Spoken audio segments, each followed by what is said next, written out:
একজন ভক্ত মহর্ষিকে জিজ্ঞাসা করলেন, বলা হয় বিবেক আত্মা ও অনাত্মার বিচার। অনাত্মা কি? মহর্ষি: বস্তুত অনাত্মা বলে কিছু নাই। অনাত্মা আত্মাতেই থাকে। আত্মাই নিজেকে ভুলে অনাত্মার কথা বলে। নিজের ওপর অধিকার হারিয়ে একটা কিছুকে অনাত্মা বলে ধারণা করে। সেটা যতই হোক নিজের অতিরিক্ত কিছু নয়।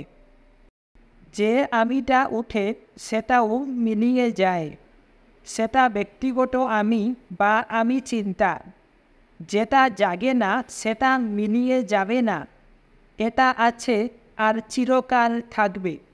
সেটাই সার্বিক আমি, পূর্ণ আমি বা আত্ম উপলব্ধি।